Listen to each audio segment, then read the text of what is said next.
Coming at you from the frozen tundra that is East Central Alberta, Canada, streaming live on YouTube, Facebook, Float, Odyssey, Telegram, Twitch, and the Prepper Broadcast Network. Welcome back to the workshop where we create community, find freedom, promote preparedness, and share success. I am Toolman Tim, and today is October 11th, 2022, and this is episode 183 of the Workshop Podcast. So today, guys, real quick, we have for you part 2 of my really fun interview I did with Ryan Buford from the Next Generation podcast. There was a real purposeful break in the middle of the episode where we switched from one topic to another. We ended up going over 2 hours, so I thought for you guys, I would split it up. So today we're going to talk about Currencies of the Apocalypse, but real quick before we dive into the show, 3 quick announcements. Patch of the Month Club. If you are looking for cool patches, politically incorrect patches, patches that might make you chuckle just a little bit, patches you can stick on your wallet, on your man purse, as my wife likes to call it, then go to patchofthemonth.co. That is my membership support kind of thing. If you are looking for value exchange, you get some value for me and you'd love to return that value, $10 a month, $100 a year, you get a cool patch, sometimes some stickers as well sent to you. Also, you get put on an exclusive mailing list that gives you first access to any new merch I put out with a discount. Plus, there's going to be more cool stuff coming after that. Number 2, if you want to become part of the workshop community, come by and join the Telegram group. Even if you're like, oh, I don't need another social media platform. I get it.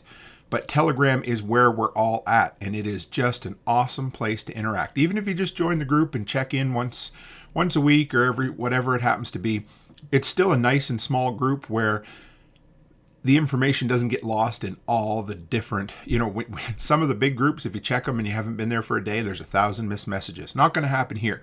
But what is going to happen is if you need help or you need advice or you just have a scenario you want to kick around and need some people who will give you legitimate positive and negative criticism, come by, share it, become part of the workshop community. And finally, you guys saw my interview with 5 Times August. His music is just incredible. He's a political activist, just loves to speak out through his music. So if you're looking to support a musician, he is definitely freedom-minded. So his music has been put on his website for pre-release. Physical copies. I know you're like, who has a CD player? Well, CD or vinyl. I'm a vinyl head. I've already pre-ordered it. So if you're looking for a way to support him, he's got his t-shirts over there, or pre-order the vinyl. I love it. It was $35 American. It was a little extra for shipping to Canada, but if you're in the U.S., $35, you can't get much of a record for that price anymore. And it's being done as a Kickstarter, so he has to pre-order. There has to be pre-order of 200 of them. When I ordered yesterday, there was 33 days to go, and he was a third the way there already. So, from there, guys, that's all I got for you today. Let's dive into part number 2. This will be called Currencies of the Apocalypse with Ryan Buford from the Next Generation podcast, who, by the way, guys, has set the record. He's been on the show 3 times now, and he'll be back again. So we came on. We're gonna switch gears a little bit, which is cool because we thought, hey, maybe we don't have quite enough to do a USB update show. Although I bet we could have went longer, but that's another story. Keep going, man. I'll have you back for a part 3. We'll just keep doing. When you find new gear, we'll talk. But all right. But one night I was laying in bed, not even sure.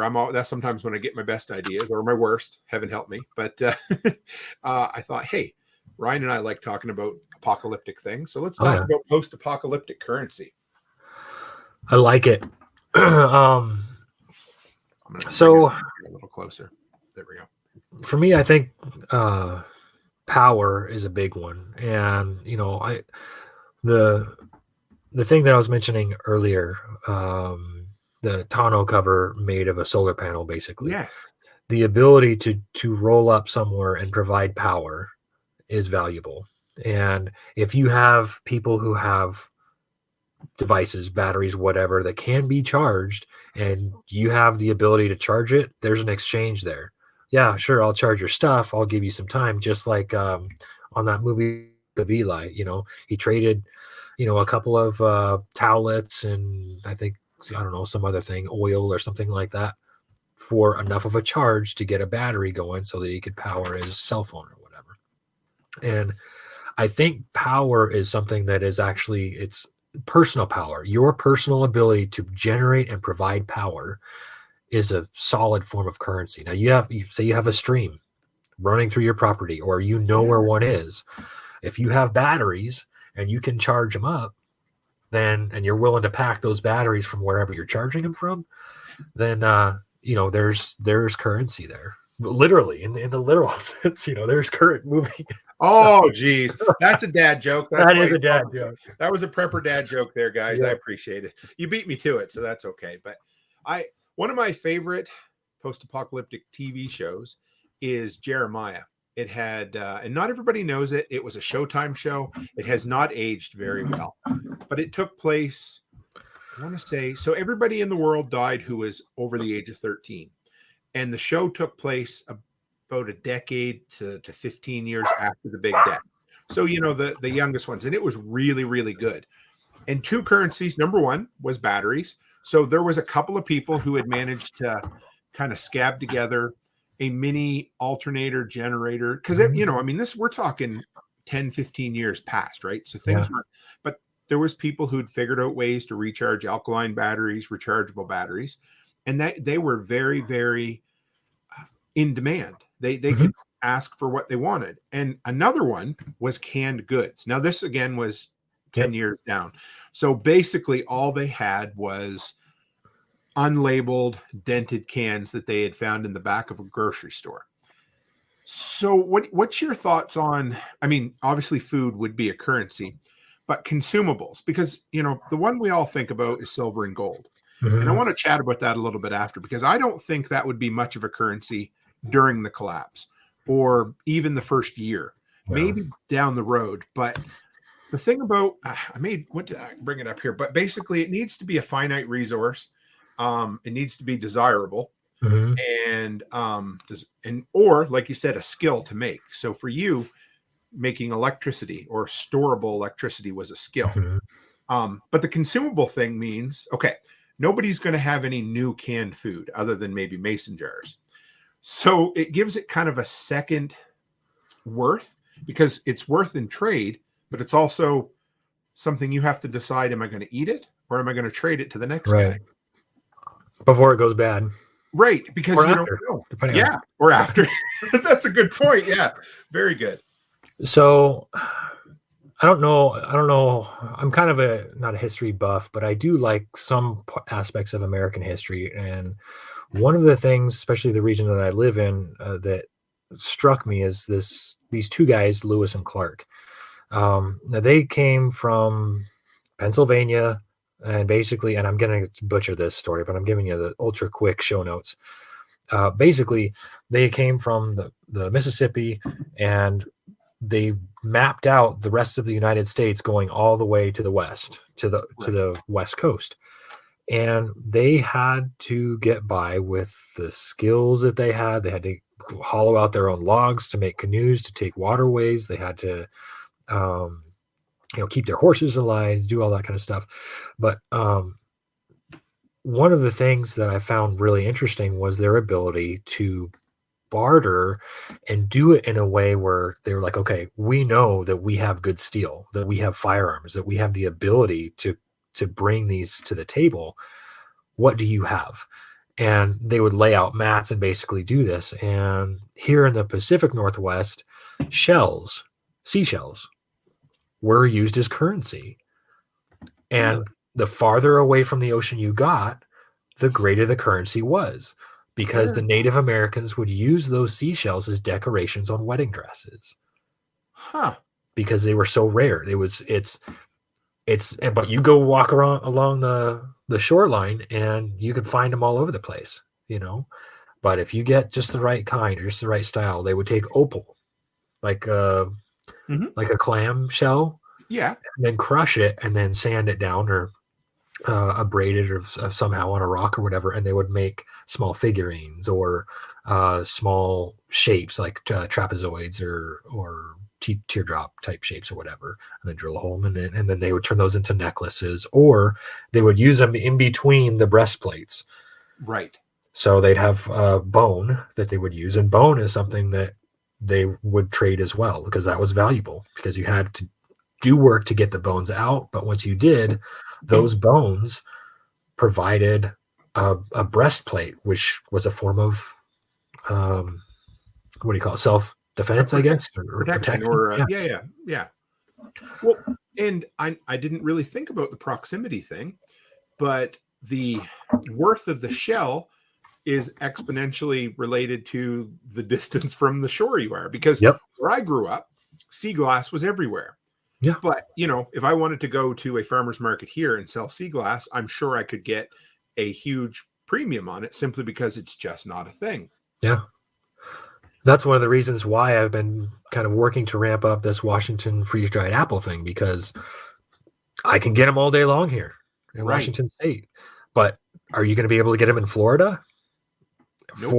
For a reasonable price, or a reasonable, like, what, by the time it gets from Washington State being picked to Florida, it's gone through certain stages and however many hands. So if there's a way to make that exchange, have something of value. If somebody came to me and said, "Hey, I want to see what you got," and I'm just flush with these apples, and they're like, "Holy cow, we could definitely take some of these," and that's basically how you build trade and make it work. So you start developing these things, these relationships. And if you take something that is bountiful in your environment, whatever that thing is, and try and source ways to exchange across county lines, or It's okay. Go.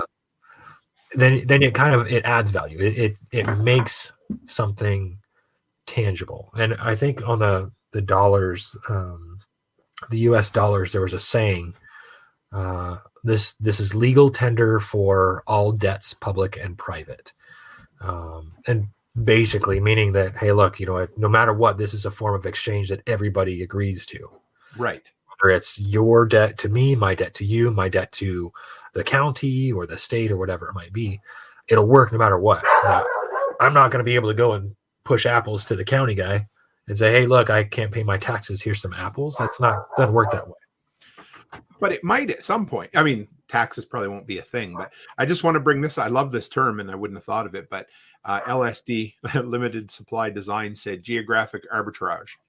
And that's exactly it. And I wanted to go back quick here. Nate Lemaster, our ham radio dude, says skills would be the most important. Barter your skills for things you can't do. Yeah, absolutely.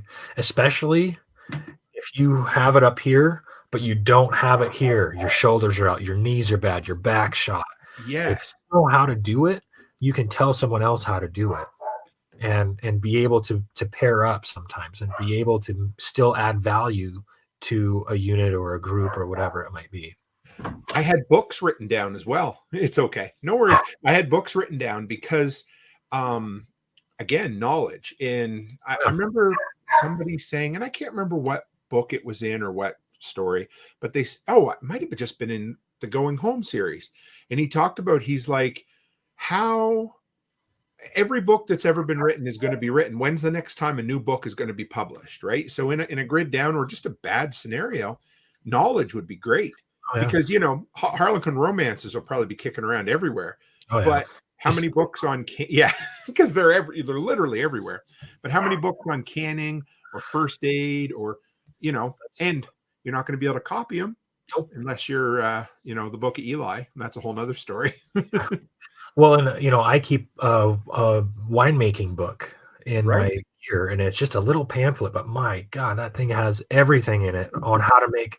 I made some amazing blackberry rhubarb wine, and I wanted to bring some to prepper camp, but I couldn't, just because I couldn't get it on the plane without checking, and I knew they would destroy it. So, anyways, I can do crabapple or blueberry or whatever, but without that recipe, it's just not up here. So having a book, a good quality recipe book, or certain things like that, it really makes it helpful to have something. I think my neighbors must have some night vision goggles, because they're popping off down the way. So really? I think doing stuff. But cheers to that. Yeah. So as far as skills go, I don't know if you've ever read You ever read A World Made by Hand with James? I haven't. So it's an It sounds awesome. Oh, it's so good. It's a 4-part series. My buddy Carrie recommended it to me. It's James Newton, maybe. I can't remember his last name, but anyway, it's awesome. It takes place his idea was post peak oil. So basically everything went back to kind of 1800s in the US. Mm-hmm. And the main character had carpentry skills. So he would go around and he would salvage, because we talked about post-apocalyptic salvage last time you were here, but he would go around and he would salvage wood and building materials from wherever he could. And then he would take on contracts for people. Basically, I'll come and I will build this for you. He built a hotel for somebody. He redid an office for somebody. And he would trade for whatever he needed at the time, whether it was food. Sometimes it was silver, because then he could take that silver, but the economy had built at that point. Yeah, I think, early stages is, I think, where most people are going to struggle, because having piles of gold and silver, what are you going to do with it? I mean, unless you can foil it or make colloidal silver, yeah, you can do that. A lot of people say, oh yeah, you can do an exchange, but silver is going to be worth different things to different people. I mean, go down to New Mexico, you can get silver all over the place, and they'll just sell it right on the side of the road. And up here, there's mines, so I can go to the mint and get coins. But what am I really doing with that silver? Am I exchanging? Or is a ring worth a certain weight capable of, buying a loaf of bread? That's kind of where it's like, what's the equal exchange when it comes to silver? That's where I struggle with that. I mean, I did an episode that like a shorter one while I was gone that was replayed on silver and gold, and I do, I do buy silver, so I don't begrudge it. I enjoy it. Yeah, I have silver. It also, I think it's a long-term thing, and of course, most of this is based on reading and fiction and that kind of stuff. But in the Going Home series, the first 2 or 3 books, when they go to the market, people laugh at him. Silver, what the hell do I need silver for? I can't eat silver, right? And then beyond that, as time goes on, though, silver becomes a commodity, because the people who were failing passed away or aren't around anymore. So now they've moved into a point where they can exchange a little bit more, right? Yeah. But it was cool. I enjoyed it. And that's just it. I mean, until you have a broader scale of what's acceptable. My dogs are going crazy upstairs. Yeah, they're probably hearing mine. Yeah, that's okay. We're having fun tonight. Until it's a broader acceptable level, that gold and silver isn't going to be as valuable as I've seen here in chat a couple times, is those skills. Yes. Or that ability to do something. One thing that I put on my list was I'm just going to shout out to Ghost Queen right now. That's a name I haven't seen in here before, so thank you for coming. I've seen 2 or 3 people tonight that aren't here all the time, so it's great. Yeah, I think we hit 21 live viewers just a minute ago, so we're doing good. Yeah, very cool. One thing I put were good metal files. And it might not seem like it's that important, but if you know how to sharpen a chainsaw, or if you know how to sharpen a saw, or if you know how to carve a bump key, or if you got a piece of spring steel and you just pulled it off of an axle or something like that, just a piece, or even a lawnmower blade.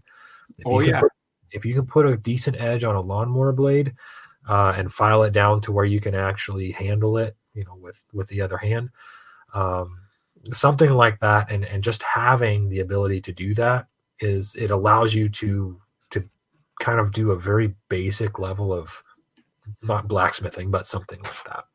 So Chicken Hawk, good buddy of mine, just seen him at Self-Reliance Festival. This is right up your alley, Ryan. Oh yeah. Freeze-dried food, money of the apocalypse. What do you think? Absolutely, especially if you have individual ingredients. If you do it yourself, I think is a big one for me, because freeze-dried food, and I noticed this at prepper camp. There were folks selling freeze-dried food, like I don't even know if I can get it in the picture, but it's like a bag the size of a basketball of beef stroganoff. And it's like, well, wait a second. You open that bag to make a serving for your family of, you and your wife and 2 kids, 2.5 kids or whatever. And maybe the neighbors come over, but you're not going to go through that whole thing. So you have to be able to have the means to preserve it after that. Or, you're going to it's going to go to waste. And that's one meal that took up a bunch of space. So if you have ingredients, raw stuff that's freeze dried, then you can at least have flavor and mix things in a little bit different, like spices and powders. And I'm actually thinking about doing lavender, so that because I got a lavender plant that's ready to go, and I want to take that to try and freeze dry it to reduce it to powder and see if I can use it in other stuff like soaps or anything like that, instead of or infusing oils or things like that. Just going to shout out to Jake from Ravenwood Acres too. Nice to see him in here. He's finally back stateside after being in Korea for quite some time. So wow. Yeah, he's a good feller. Awesome.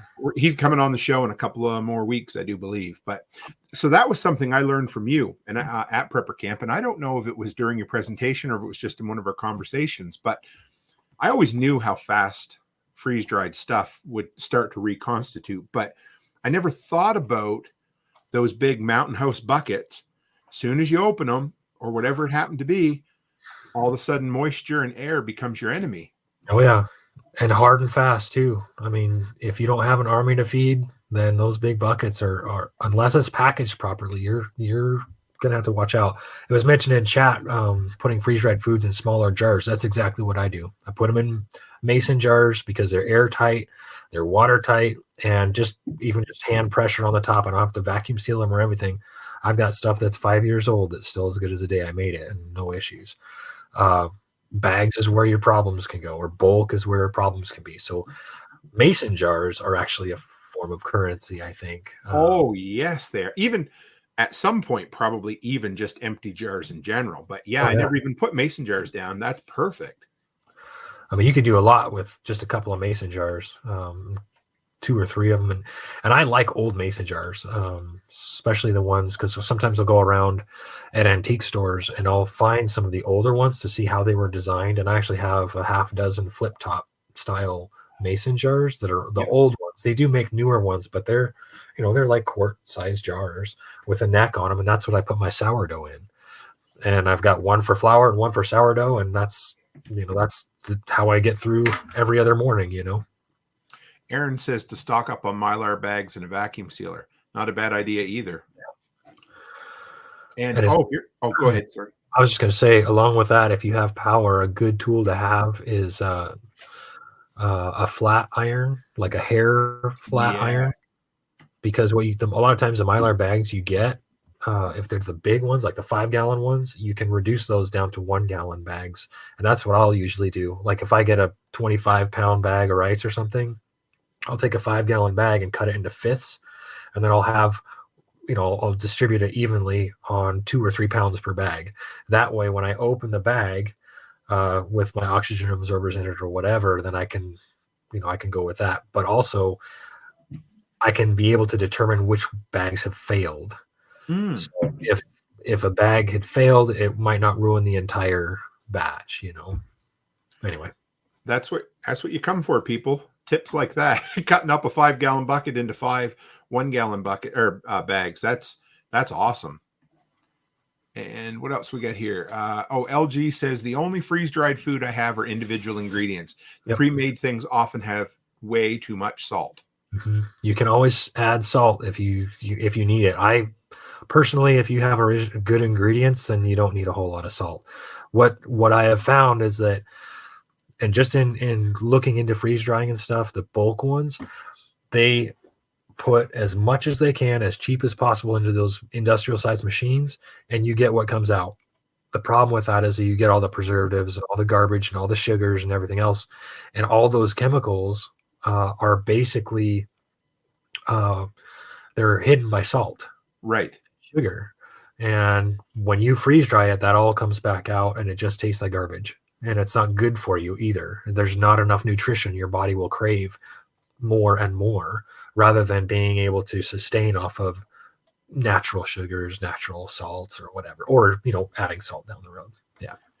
Aaron said, and I saw Survivor Jane talked about this a little bit at Prepper Camp, I think. I'd never heard of it before. But a brake sealer or something like that is supposed to work for vacuum sealing jars with no power. Have you heard anything? And I think you're right, Aaron. It's something along those lines. Yeah, I think that would work. Just a brake pump, I think, is what is basically, that's all you do.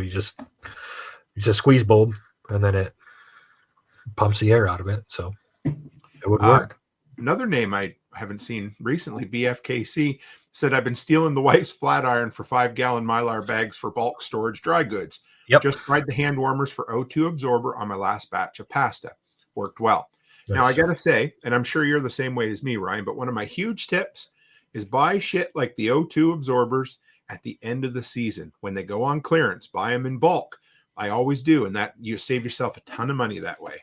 Yeah. Got a question for you, too, here. What's your favorite thing to freeze dry besides apples? From a garden girl.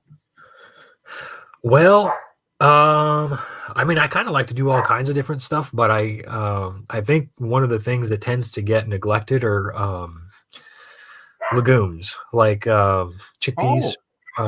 What's another term for them? Garbanzo beans, basically. Look up garbanzo beans and how much protein and nutrients are actually in those. It's a long process, but if you soak them and boil them, get them nice and soft, and then you freeze dry them, they're crisp. And if you add a little bit of salt or a little bit of soy sauce or whatever, you can use those, and you can you can introduce them into soups or whatever. And most people are able to eat those, especially instead of other things. But you could also use it to make hummus, and dips and sauces and things like that. I mean, when these guys go across the Sahara, they're taking chickpeas on camelback and going miles and miles, and it's, you wouldn't think of it, but chickpeas, like a jar of chickpeas like this would probably produce about a gallon of food.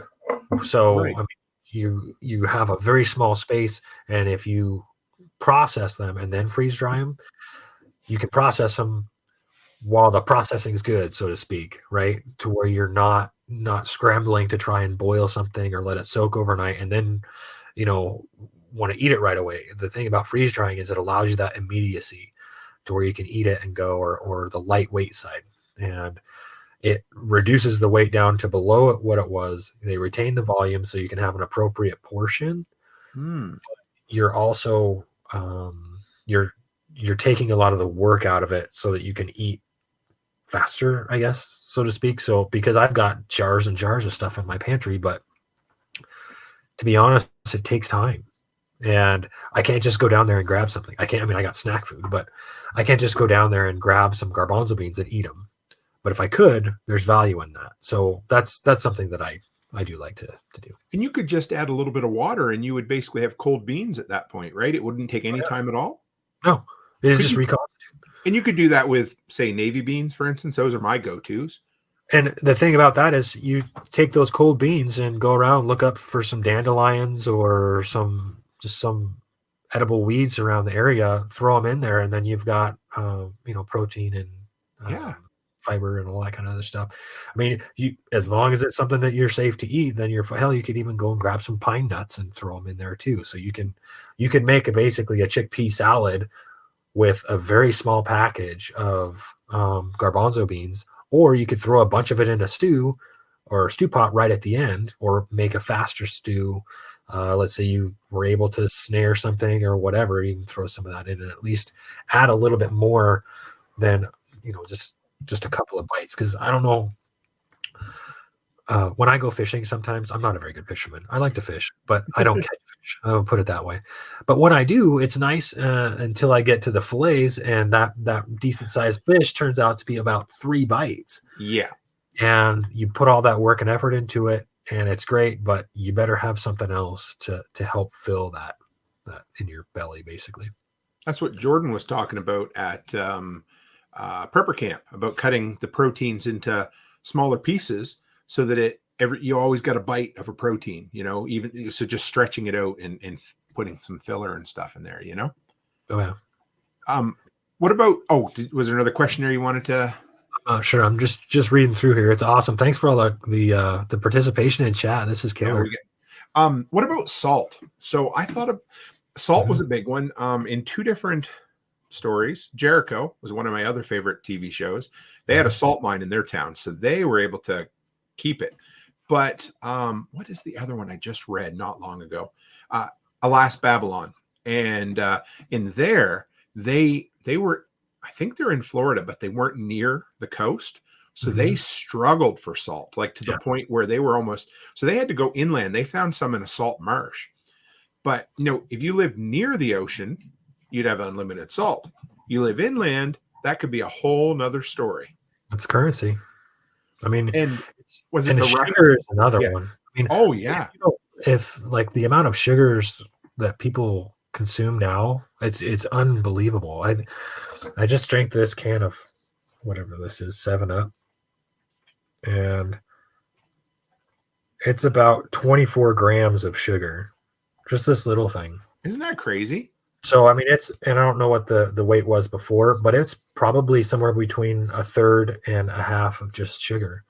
And I hate drinking this stuff, but I just needed something for the show so that I'm going. But anyways, when people get off sugar, that's challenging. That's very challenging. And if you cut people off sugar, you're going to have some problems. So,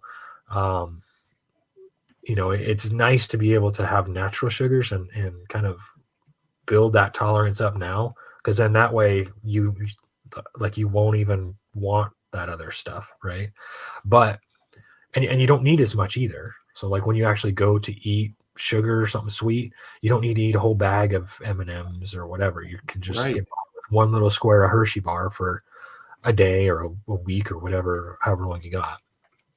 I'm going to shout out to my Scottish brother, Jaggy.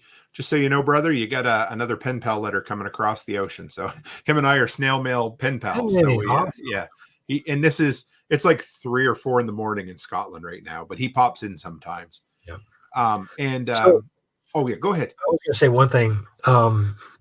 There's a note in chat about wars being fought over salt and how bags stack them up. You can always bust them apart. So one thing that I prefer over regular iodized salt is Himalayan salt, the pink Himalayan salt. And you can buy it in blocks that you use to grill salmon on, right? Really? Your barbecue section or whatever of the store. And sometimes you can get a 2-inch thick block that's about maybe 6 inches by 9 inches, 10 inches maybe. And just having that block around can be enough to where you can just shave a little bit and put it in a shaker or a grinder. Basically, that's what I use. But it's because it's condensed like that. The blocks are pretty heavy, but because it's condensed, you don't have to worry about space as much, and you're not going to have any kind of rodent activity or anything like that. It's nice to have granulated salt as well, especially if you're curing things like meats or doing kind of salt preservation. But with that pink Himalayan salt, it's very, I don't know, it's saltier. I don't know. I don't need it has a flavor. It does. I use it too a lot. We buy ours at Costco. You can buy like a fairly big, I don't know, like this, and it refills our grinder. But a place I found really good luck if you're looking for just dirt cheap salt to put away, 50-pound bags at farm supply stores. Yep. And almost always, if you look at them, they're just regular old Sifto salt, table salt, like $9 for a 50-pound bag. You can't beat that. Try buying that at the dollar store, That's awesome that you can do that. And the type of salt, there's a difference between types of salt too. So people should be aware that there's iodized salt, non-iodized salt, pink salt. There's actually like blended salt. So, and this is kind of where, back to freeze drying. If you have freeze dried garlic. Yes. Then you can make garlic salt. If you have freeze-dried celery, you can make celery salt.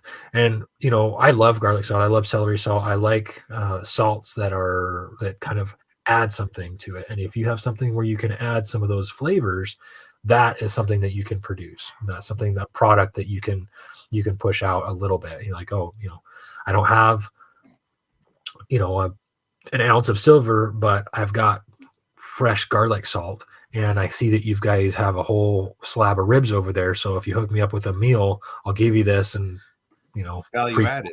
right?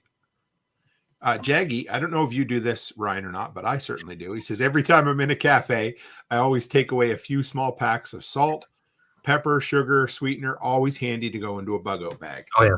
In fact, I every time, especially if I'm in a hotel room, they have honey packets. Oh yes. Yep. So I'll chase down the honey packets, and sometimes I'll have peanut butter. The jams and jellies are a little tougher, but it's better than nothing sometimes. And soy sauce. So if you get some Chinese, order in, go ahead and use them, or have your own soy sauce, and just throw the other packets in the fridge along with your other stuff. I've got a little tray in my fridge just for that stuff. And those kind of can take the edge off of the salt craving if you have one. Oh yeah. We go to hotels a lot. And so, we'll bring whatever there is on the shelf. If it's like little packs of coffee, or, what are some of the other ones?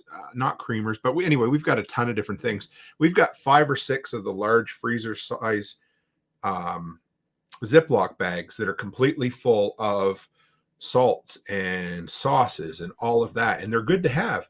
And then we also, this one here, plastic silverware as well, because in Canada, at least as of the end of 2023, it's illegal. So we're going to hang on to it. Yeah. I mean, when I saw a plastic or a paper straw in a plastic bag down here, I was like, what is this? What is the point? What are we doing to ourselves? I was very happy the entire time I traveled down in the States. I was never given a paper straw, but they are literally everywhere. I went to A&W the other day, and they give me a wooden fork. It was, I don't know. It's better than a paper straw. So I will say I do keep stainless steel chopsticks on hand. I use one for stirring up my my sourdough starter, but and then I just rinse it off. But then I'll keep them on hand, like in my lunchbox, or take them to work with me, because I can usually eat with them. Most people can fashion chopsticks, but if you fashion it out of something that's poison, you got problems. But yeah, I mean, and you can get really nice ones, like lightweight, high tensile strength, that you could use them as a weapon or whatever too, if you want to. Yeah, and my kids love chopsticks. It's fun for them, But BF says, drifting away from food, fasteners, nails, screws, bolts, etc. Oh, big time, especially as time goes on. Yeah, one thing I had on mine was primers and blasting caps. I had ammo in general, but yes. Yeah, I think ammo is one thing, because they're something that they're just so heavy. Bullets are heavy. I'm sorry, but primers, blasting caps, not so much. If you have, like, I was able to rally 4 bricks of lead, and each one is about 25 pounds. Once you alloy them, you get about 44 ingots. Those then can be used to make bullets. So I'll have, and I'm working on that now. I've got someone working on it for me, my bullet maker, basically. But it doesn't matter how much lead you have. It doesn't matter how much brass you're able to pick up. If you don't have primers and you don't have powder, you're done. You can make powder. You can rally brass. Sometimes you can get lead if you need to steal it out of windows, like old style windows. You can get them out of the wheel weight, that kind of stuff. That's not as much. You have to be an older vehicle, older tire. But yeah, but lead is obtainable. Powder and primers, I think, are probably the hardest pieces that are easy to. I found this out the other day too. Now, dentist's office. Now, first off, the lead vests, which everybody thinks of. But if you have any room that has an X-ray machine in it, there tends to be sheets of lead either on the drywall or under the drywall. So keep that. Do with that as you will, just in case. So you can get like an 8-foot tall or 10-foot tall sheet around an entire perimeter of a room if it's an X-ray room, dental office, or whatever. Get that sheetrock off of there, and there'll be sometimes 2 layers or one on each side of the wall or whatever. It's just thought of another one too. If you have a lot of abandoned houses in your area, climb up on the roof, and the flashing around old brick chimneys is almost always lead. Yep. And they still do that in like roofers will still use lead sleeves basically for downspouts. So basically they'll on a flat roof, if you look, there'll be like basically the fart fan tube that comes up. It's a bathroom vent. Don't put your nose over it. Yeah, don't put your nose over it. Just go and grab it. They're probably about 8 to 10 inches tall, but it's just basically surrounded with lead, and it's pure lead. So you can, if you're in a situation where it's like, there's nobody else around, and this building's already halfway gone, don't leave that stuff behind. And you know how to test lead, right? No. Hit it with a hammer. Hit it with a hammer, or hit it with something sharp, and what it'll do is it'll deform, and it'll be shiny.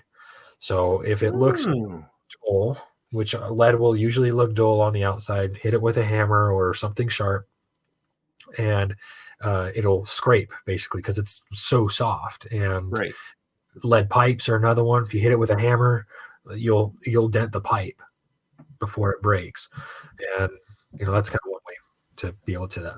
Another thing too is if you have a magnet, you can tell if it's got steel pipe or lead pipe. I about 5 years ago, I picked up about, I want to say 5 or 6 2.5 gallon buckets of wheel weights from a local garage, brought them home and processed them on my barbecue. So if anybody wants to know, you can melt lead. I'm sure it was not safe at all. So I took the wheel. I had a big, 5 gallon stock pot, put them in there and just heated them up. Sorry, wasn't my barbecue. Turkey boiler, turkey. Yeah. Sorry. Yeah. Don't mind me. So put it on there, and I had a sieve that I would, anything that would float to the top. I'm sure it was not healthy, but anyway, so I now have a 2.5 gallon bucket of muffin shaped, lead ignits or whatever. Yeah. So I haven't done anything with them yet, but they're just sitting in my shed in case I need them. I bet it's over 100 pounds of lead. Oh yeah. And that's the thing is if you take a block of lead or a bunch of lead and you compartmentalize it, you make it smaller, that's something that you could throw in your pocket, or you could barter that particular thing. Well, I'll give you 2 or 3 of these. I've only got 5 left, so I'm going to give you 3, but better be worth it. That's about it. You better be worth it, right? Add some value to that. Just don't go back and try that same story next week. Yeah. Oh yeah, go ahead. Yep. I was just going to say, you mentioned smokes. Yeah, I had that on my list too. So yeah, let's just want to make sure we didn't miss anything here. Church roofs, Jaggy says, made of lead. Pipin says dealership repair shops have plenty of lead wheels. Usually they just keep them in buckets out back waiting for somebody to come and offer them some money for it, which I know for sure. X-ray film also is in lead containers. Did not know that. So yeah, that's really cool. And there we are. Kentucky said I saved a few old lead shower pans from a remodel job. 2 of them were over 60 pounds. Nice. See, this is the community hive mind. I love it. So, and that's just it. Let's talk about smokes and also dope. I think, but anyway, go ahead and we'll talk about it. Yeah. So that is definitely a form of currency. And I don't like the idea of keeping smokes on hand. But what I do keep on hand are smoking cessation things. I don't smoke. My wife doesn't smoke, but my neighbor smokes. And so I've got 3 or 4 packages of Nicorette chewing gum, basically a 30 to 60 day supply, enough to get her to where she can get off of it. So, or at least you. Right, because you got someone who is on it or whatever, They will do anything for a smoke. And I get that, but sometimes you don't want them to do anything for a smoke, because then you wind up finding out that, your stuff's gone missing, or she knows where to get them, but someone else wants something you have, kind of thing. It's like living next door to a crackhead almost. Yeah. Yeah. So, okay. When I drove south down through Tennessee, I came through Kentucky. First time I'd ever seen tobacco fields. Mm-hmm. And it made me think, in a place like Kentucky, tobacco will be probably still readily available because you're going to have fields and that kind of stuff. But if you live in the Great White North, I have known people who have grown tobacco, but it's pretty rare. And I think I don't know, it depends on the laws and the weirdness, but was it wacky tobacco or? Well, so there's the next thing, because, tobacco, I think if you live down south, you may have access to it. Up here, maybe not, or at least very, very little. But what every town has is somebody who knows how or has grown marijuana. So, and that's going to be everywhere. And that is a pain suppressant. And for some people, it could be a substitution. So I don't know. Respiratory, or, even vices, or just someone who needs to get by. I mean, geez, our guys in Vietnam, I mean, can you imagine just not having it? Yeah. I'm sure it didn't help things, but on the other hand, it's like, what else are you going to, how are you going to get through the day, when you're surrounded by chaos like that?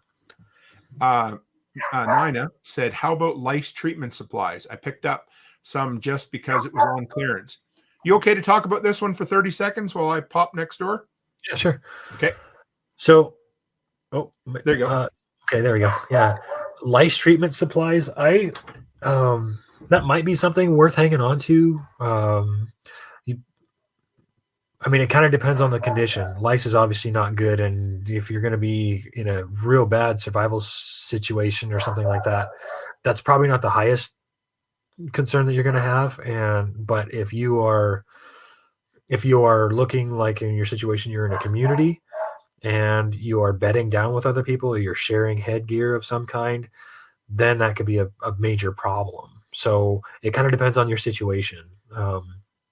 Usually, it is more of a behavioral thing. I think once you have head lice, there's only what you can do. But I think it'd be better off to try and find a different way, like know how to eradicate lice without the lice treatment supplies. So find out what the active ingredients are and see what it takes to come up with something similar, or see if there's actually a home remedy for lice, because while the supplies might be good while you have them, you're going to be struggling to find someone who would actually need that in the moment, like for something to be bartered, I guess. It's not bad. If it kind of depends on your situation, but I do think it's probably a harder one to pedal off. If you're like, hey, I need a knife, and I have this lice treatment supply, it's going to be tough to make that exchange unless someone is just in dire need and they know that you have it. And we had, oh my God, we had lice go through our house twice in about 2 months when the kids were young. So, the few things we were able to do, because we spent a lot of money on lice treatment and it worked for a bit, but yes, shave your head. So our poor girls ended up getting buzz cuts. Now, if you still have power, anything that has been affected with lice, if you put it in a freezer for a couple of days, it will kill it.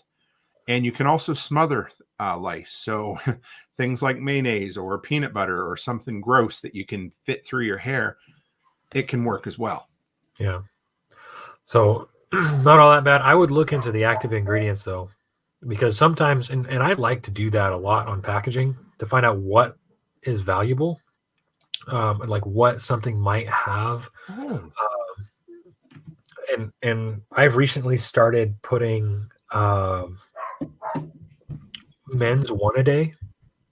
Like vitamins. Yeah, but they're gummies. The reason is because I looked into them. The difference between those particular ones and some of the other ones, even women's one a day, they don't compare. But the men's one a day has iodine, which is in the form of potassium iodide, which is basically the same thing that you would use if you were in a nuclear fallout environment. Yes. So I've I eat them just normally because they're generally good for me and I can change out a supply. But those gummies are awesome, and the thing is that potassium iodide is something that can be useful to block the radioactive isotopes from taking over your thyroid, right? Is that what it is? Yep. So I just brought this up on organiclesson.com. It says, yes, food grade diatomaceous earth will kill lice. People have turned to organic means of killing lice as insects quickly develop resistance. Because Chicken Hawk asked about DE, diatomaceous earth. And that's something we never talked about, but a 50-pound bag of diatomaceous earth, it has so many uses. Yeah, I mean, in simple, I think when you look at it, it's the raw stuff, it's the raw ingredients, it's the baking soda, it's the flour, it's the sugar, it's the salt, it's diatomaceous earth, oil. Yes. Cooking oil is a huge commodity, and if you can't render oil from whatever you have, if you can't press it, I mean, if you have an oil press, right, some value in that, because you can press oil out of damn near everything. But because I could press it out of pine needles if I needed to, and make whatever I wanted out of it, or just sell the oils. And if you have access to something like that, it could be useful. Jaggy says he has about 30 P38 can openers to use as barter. And if people out there don't know the P38s, they're the little folding military style. They're incredible. And we've got some. We have what we call our prepper pantry. I turned an old cistern into a food pantry, and we have some of those on the shelf just in case we ever need to go in there as as a shelter. So just in case, because they're great. And if you're ever without one, and you're lucky enough to get your hands on a can of food, you can actually take a can of food and put it on a cinder block or a concrete like sidewalk or something. Yes. And you rotate it around like this, and it will wear that top off to where you can actually open it. That's how the bums used to do that in Spokane. I mean, sure, they probably still do, but I learned that from the crazy Russian hacker. I saw his video one day. I was like, I didn't know this worked. The bums in Edmonton, they just drink rubbing alcohol, but that's another story for another day. But Kentucky said he keeps, and he would, Kentucky, I've got tobacco seeds in my stock. Not a bad idea. That's a good idea. I'd like to get some Zone 6 tobacco seeds. You show me how to do that, and I'll find a way to send you something there, Kentucky. Yes, and if he can't, I also know after the show, someone else who's been a guest on here has access to seeds in a very similar Indiana. So, which would be, they get pretty cold. But anyway, that's so marijuana. Yes. Go ahead. No, go ahead. Marijuana. Go ahead. I think marijuana is a big thing, and I want to go back to that because knowing how to grow is definitely a skill set. Knowing how to trim. Go ahead. You're good. I was just going to say, that, and there's something very specific that you can do with that plant, and any plant for that matter, but the growers will actually, once you get one, one of the ways that they do it is they'll put netting across the top. Right. Okay. And as they get a bud that starts to go up, they'll break it. Okay. Oh. What happens is that plant will send up 3 or 4 more, and then they'll break those. And then eventually what'll happen is out of one stalk, you'll have like 15 or 20. And those ones, like the tallest ones, they'll just break them. So they'll go back and forth and they'll just break whichever ones are getting taller, and all the other ones grow stronger. That same principle works with any kind of tree or bush or shrub. And if you maintain them in a specific way, they will actually overproduce. So, and there's all kinds of studies out there, not very common, but right. You'd be surprised at how much you can actually do by listening and getting someone who knows how to grow marijuana on your team, because they can take that skill and transfer it into the garden. Because I got to tell you, I've known some potheads in my day, and they spend more time figuring out the best way to grow indoors, outdoors, in inclement weather than anyone else I've ever met. I mean, if you guys, I don't know, the Canadian TV show Trailer Park Boys, do you know that Oh show? yeah. Yeah. Oh yeah. I mean, I love that they show. are dumb as friggin' posts, but those guys, I got to do a show on prepping tips from those boys, because Oh yeah. they get by on anything. Yeah, but they would actually, I mean, they knew how to grow the best marijuana out there. Oh yeah. But, they couldn't, but it didn't matter that he hadn't got his grade 10 education yet. He knew how to grow marijuana. That's just it. We're facing the time when it doesn't matter what letters are behind your name. I'm sorry to say it. No, you're 100% right. It doesn't matter anymore. And it's becoming less and less relevant. So it's very important that you either advertise your skills to select people, or that people who can handle certain things. Like I outwardly, I like just last week, I took 2 batches of fresh made ciabatta bread to my friends at work. Ooh. Because I'm throwing feelers out. Does anybody want sourdough starter? Are you interested in doing this? Do you want to try this? But also make damn good ciabatta bread. And there's value to that. So I went to my farmer's market the other day. Do you need a break? You good? Or yeah, let's roll. Okay. So I went to the farmer's market the other day, and there was a lady there selling freeze-dried candy. And of course, my mind. So I went up to her and I was like, "Hey, what have you put up so far? Like, what kind of food or whatever?" She's like, "Oh no, I just bought it to freeze dry candy and sell it." And she's paid for 2 freeze dryers that way. But I had to remind myself, Tim, not everybody's a prepper, and some people just buy freeze dryers to sell candy with them. Yep. And you can actually, we stumbled across this one at prepper camp.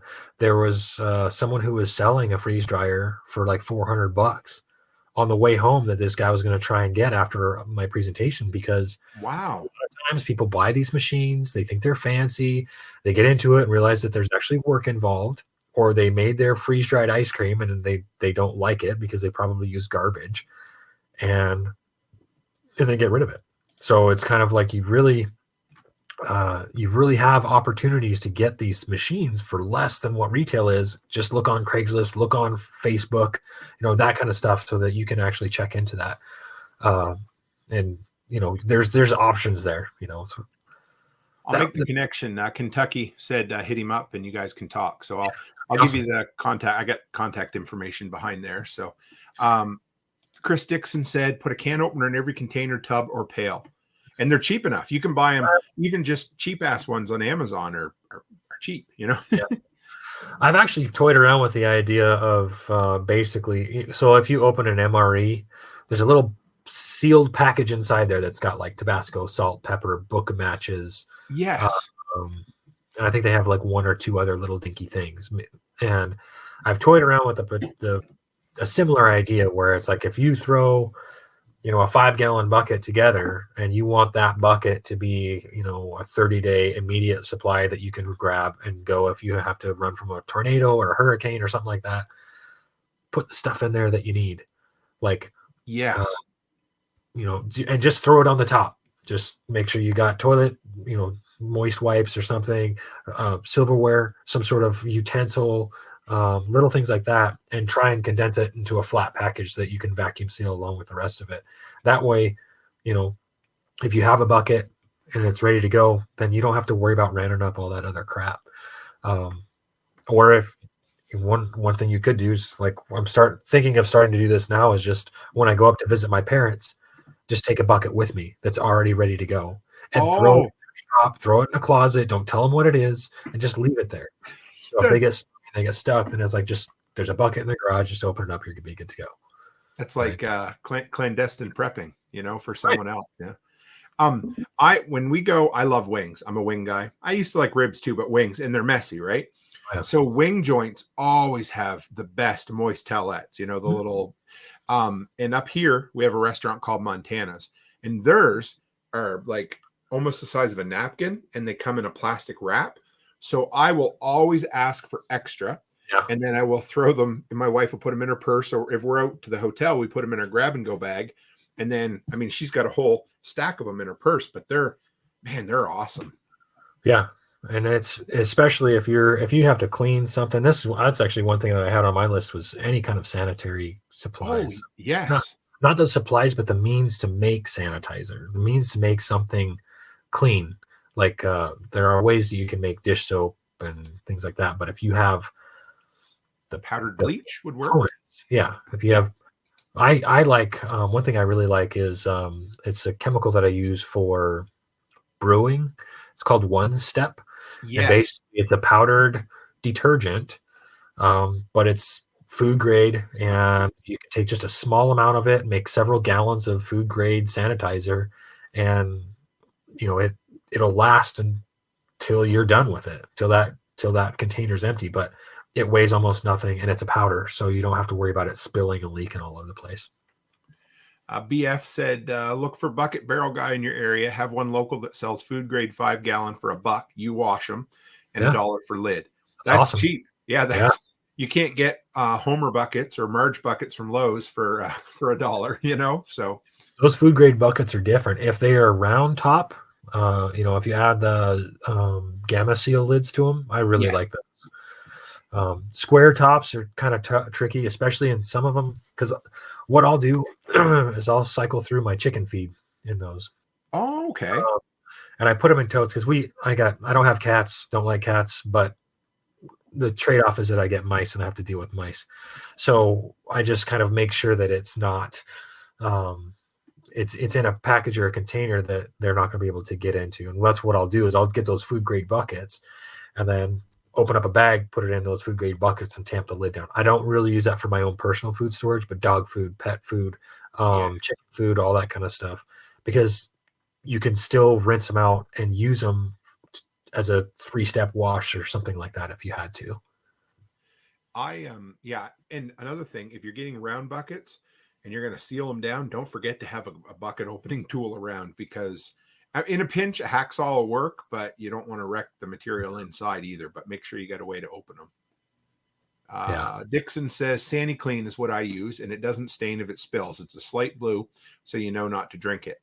Nice. Is that a liquid or a gel, or is it? I think it's a powder, but I might be wrong. Maybe it isn't. That'd be cool.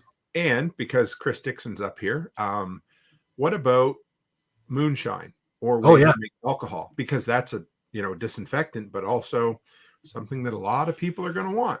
Yeah. Well, if you know how to distill water, you know how to distill anything else. So that's a good point. There's actually, and you can do it. You can do it very easily if you just take a copper tube and you run your alcohol in it and you heat it up. What'll happen is, and they do this. Like I've seen it's a dirt simple design, but basically, if you took like a 4-inch copper pipe, say you went and robbed a pipe out of an old building or something like that, 6 feet tall, what happens is alcohol will boil off at different elevations on the pipe. So if you want certain types of alcohol, you just go up to the height that you're planning for. Like if you want the really potent stuff like ethanol or methanol, you go all the way to the top and drain that off. You can use it for parts cleaning or other stuff. You don't want to die, because that's how people die, drinking that stuff, going blind. So you go down a couple of steps more, and what it'll do is it'll take all the methanol off, and you basically it'll go up to that point, and then you have a place for it to drop down basically and funnel out, and it will precipitate down into a container, and then you just do other ones off lower, and you just have, all you need is a heat source. So you could do it with a damn sterno stove if you had old wine, or maybe you made some hard cider. Like the easiest way to get booze is with apple juice. I mean, that's what we did. Back in the 1700s, they just have a big barrel out front of the bar, and then you just take your mug and dunk it and walk into the bar and make sure you had one on the way home too. But It's so simple. I mean, you just put the apples in water, add a little bit of sugar and yeast, and you're done. And you can make as high alcohol content as you want, really. And it really, yeah, Applejack too. So you don't even have to heat it. You know, Right. Applejack's pretty awesome because you just freeze it and then take the ice off the top, and then, you know, especially up north, you can still have that high alcohol content can go even higher if you want to try and boil it off, or if you want to use it, because what do you use ethanol and methanol for? Fuel. Fuel. Yeah. So, I mean, your ability to be able to manage alcohol in such a way where you can get some of that stuff off, you're not gonna get very much. But if you are able to get some little bits at a time, you can hand that off to folks, or you can, you know, build a small stockpile or something like that. On the East Coast, it was very common for guys to take a gallon of apple cider and set it up in their floorboards in their basement near their heat Yeah. vents, you know, and just let it ferment. I mean, Yeah. apples, like you said, they're the wild yeast that's on apples. You try to keep it from fermenting. If it's at room temperature, you can't. No. It's almost impossible, and it works, and it's good. I always Oh, enjoyed it. yeah. I mean, that's one of my favorites, and I actually have a still, but it's an electric still, so Oh, it's for to making fuel. still water Oh, is what right. but yeah, I mean, basically everything that comes out of it is high octane. I mean, it's the same grade every time, consistent, no problem, and clear. I mean, so for me, it's safety, and I can kind of build on it and build a little stockpile. Sometimes that's a little bit much, so you have. But did I lose you? You're still there. I can hear your audio, but yep. I was just gonna say, so you know, even if you have a mason jar, because I just keep it in mason jars. But Yes. if I have a mason jar, then I can, you know, cut that with some other kind of juice or something like that. One thing too that you can do is put it with other fruit. So like raisins, if you take golden raisins and you put gin in it, that's actually an excellent way to help with like I'm going to show arthritis you something. stuff. I got some moonshine here. Oh, This hey. is what Chris calls dishwasher fuel, and this Yep. is made with Alberta corn, Tabor corn, Oh, and I believe it's real peaches. It's peach flavored, and it is potent. yes. So our local fuel maker in here this evening that only distills water, wink, wink, is very good at that, Yeah. and to the point where, yeah. And one of our neighbors at Prepper Camp, one of the people that was nearby, give me a couple of swigs of homemade apple pie moonshine. Did you Yeah. try that? I didn't try that. I Oh tried my! some of Dave's, but that apple pie moonshine, man, that's something else. I think I And might have tried that last year. oh, so good. And then when I was at Self Reliance Festival, there was a guy there that had.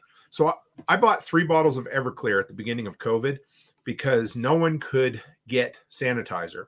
So I managed to look all over the place, found outside the box. I made sanitizer for people. Never ended up using the Everclear. Now it lasts forever, but never thought about it. You can use it to make liqueurs. You know, Oh, yeah. basically cut it three times, so you could triple the volume of that Mhm. because it's what is it, 95% alcohol, I Oh, think. yeah. So if you cut that even into a quarter down to like 25% alcohol, you could quadruple that into a liqueur, something you could drink. Oh, yeah. And yeah, I don't know. And alcohol, it's it's one of the oldest vices. What Well, about and coffee? Oh, go ahead.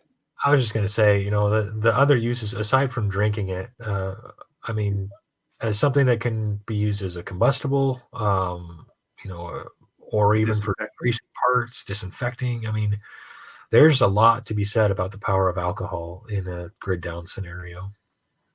What about coffee? Definitely coffee. He's like, yep, enough said. Yeah, there's really no other. And the thing is it's going to be tough for a lot of folks. And I mean, people, you look at some of the receipts from people that were traveling the Oregon Trail, they would have coffee along with everything else. I mean, it was like Crazy. you took your chickens with you, you took your oxen with you, you had flour, you had all this kind of stuff, and they would take sugar and coffee. And you would be surprised. I mean, and I didn't realize how far back and how extensive coffee was and still is.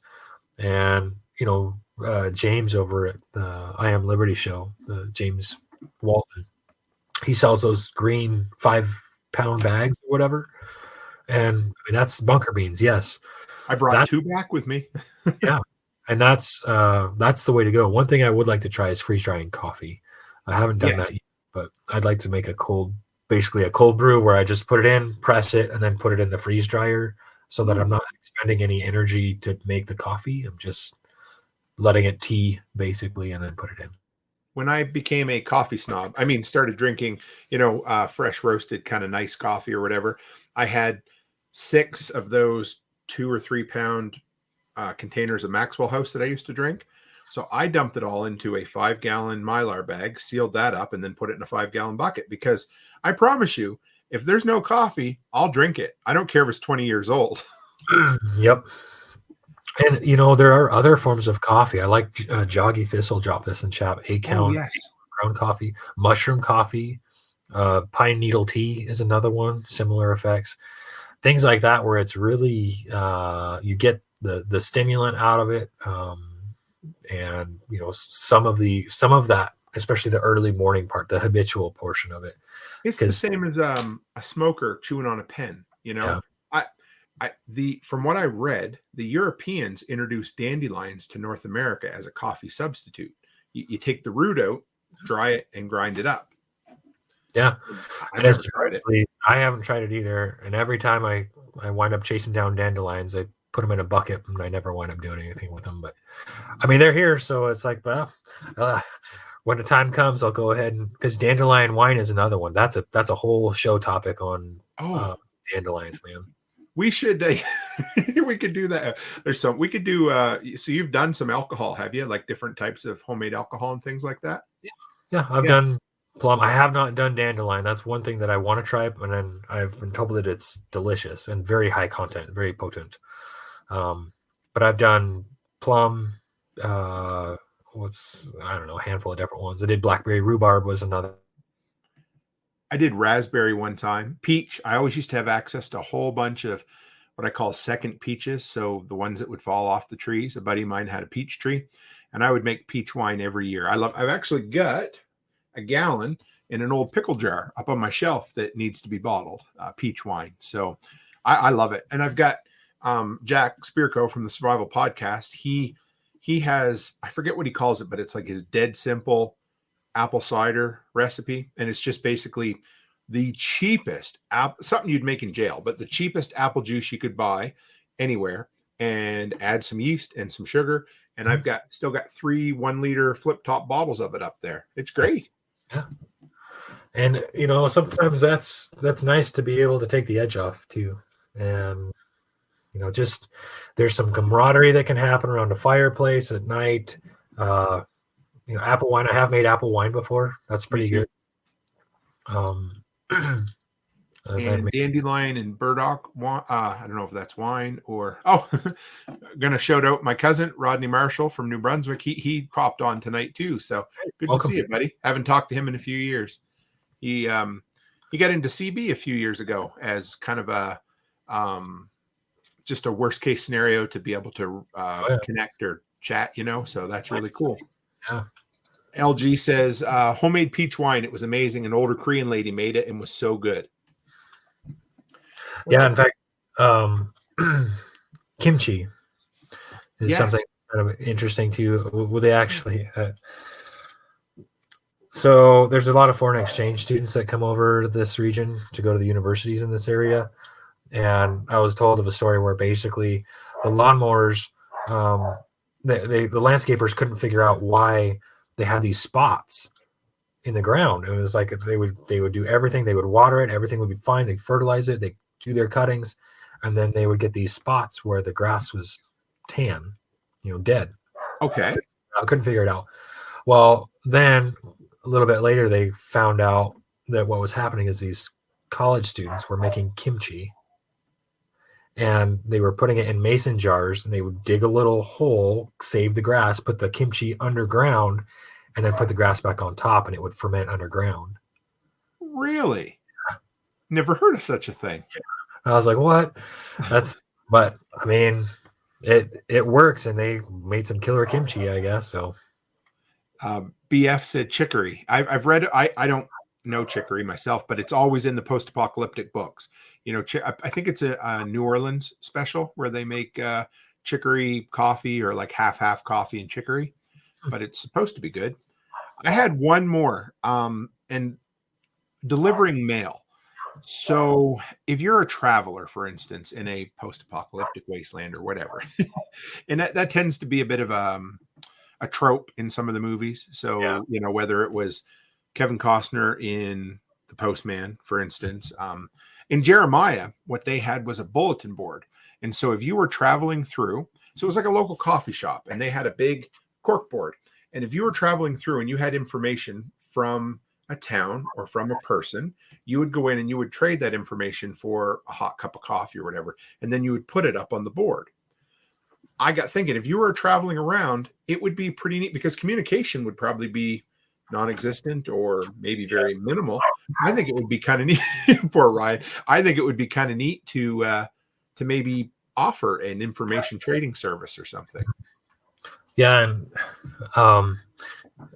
the bum. Sarah Hathaway brought this up in her presentation. I thought it was pretty valuable. But the bum language, Oh yeah. Not cryptographs, but what do we call them? Yeah, they're like pictograms, basically. And it's a symbol. It's a knowledge that they spread from each other, indicating, that there's sympathizers this way, or, there's trouble that way. Don't go that way. Communication opens up. I mean, it's like, what is it? Necessity is the root of all invention. And I think when it comes down to mail and physically getting something from point A to point B, yeah, I mean, having a communication board or some way to say, hey, look, there's a way to get a message from this point to this point. What are you going to pay to do it? What's it worth to you? Hobo, yes, the hobo language. I think it was a big thing in during the Great Depression too, I believe. And Jaggy says, my snail mail with you, Tim, will take a bit longer to get on after the apocalypse, especially across the ocean, my friend. It might take a little longer, Yeah.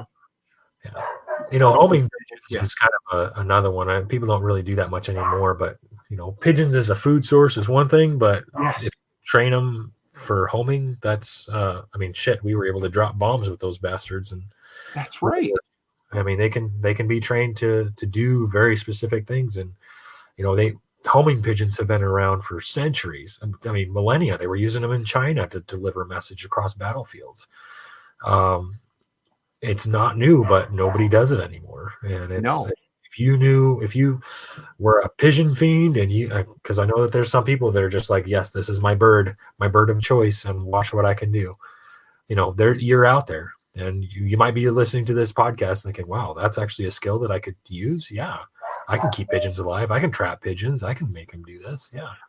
Jack did an episode on, or he had people on who used to trap, or not even trap, but they would bring in and catch pigeons, and then they would just keep coming back, and they were a source of meat, for instance. I don't know. Yeah, I'm not sure if I'm into it, but if you had to, hell, why not? Right? Yeah. Just a pigeon box. It's super simple. It's kind of, it depends on what they're eating. Just like any other kind of thing. I don't know about a city pigeon, but I wouldn't mind taking out a couple of turtle doves that are hovering around my place. So that's, yeah.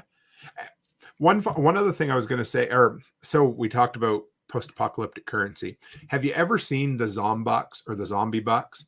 They were, I've been trying to get my hands on them, but there's a huge premium on the market. They come out about 8 or 10 years ago, and they were very similar to the state quarters that came out, but these are 1 ounce silver coins.